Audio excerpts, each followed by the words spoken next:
Ciao, sono Marina Celano e abito a Venezia dal 2000, quando mi sono sposata, ma sono nata e cresciuta fuori Venezia, quindi da una vita. Ma le tecniche che utilizzo sono quelle ormai della tradizione veneziana, quindi se pensiamo alla foglia d'oro, alla foglia d'argento, il gilding,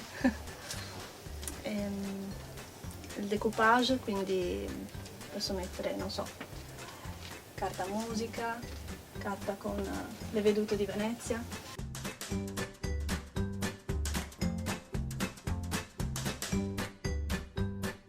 Tutto nasce dagli stampi.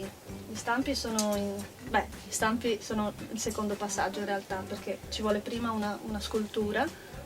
Ormai si usano le stesse maschere che abbiamo, si butta una colata di gesso sopra e così abbiamo il negativo, per esempio, di questa forma di gatto.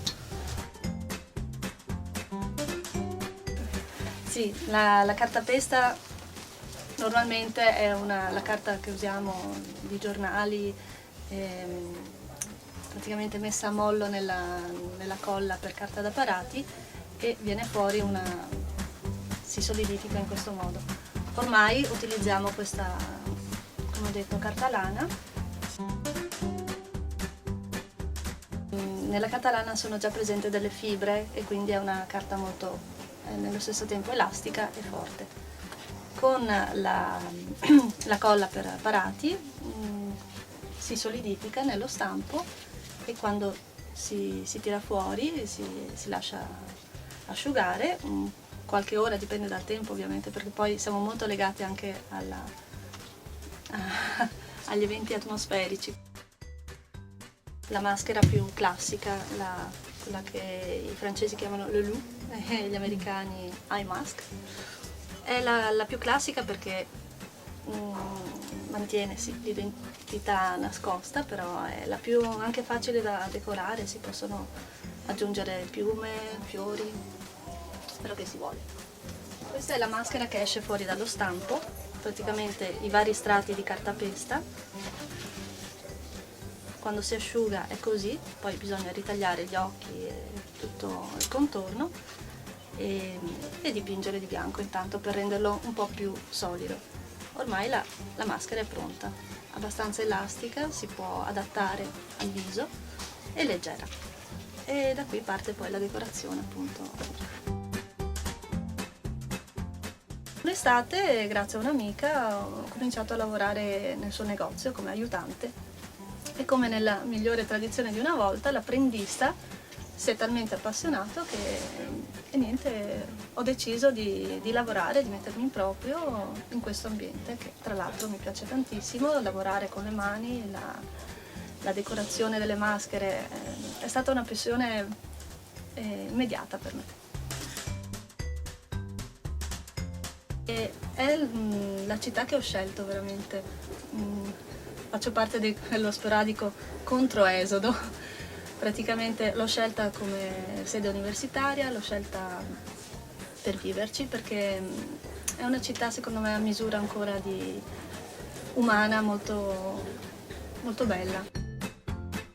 Nel 2007, con la crisi che c'è stata globale, si nota anche a Venezia quello che è capitato un po' in tutte le grandi città turistiche, per esempio. È stata invasa da un turismo senza controllo, un turismo di massa, per carità, che certo porterà sempre qualcosa, ma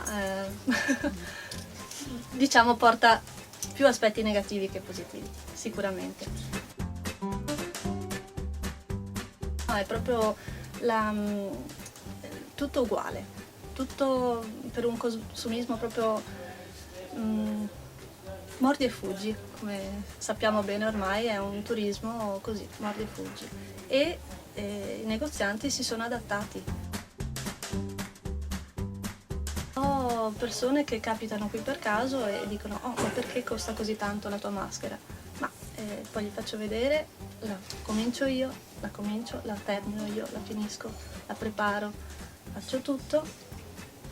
Metti anche che ci metta solo 7 ore. Quanto mi daresti allora? In realtà ce ne metto molto di più, perché ho sempre comunque i tempi per aspettare che asciughi, che andare a prendere, tagliare, preparare.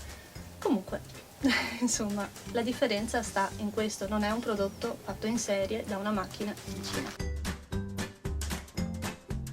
Mi auguro veramente che si affronti seriamente il problema della gestione dei flussi, perché se non vogliamo che Venezia, insomma, perda tutto il suo fascino e affondi veramente come sta facendo.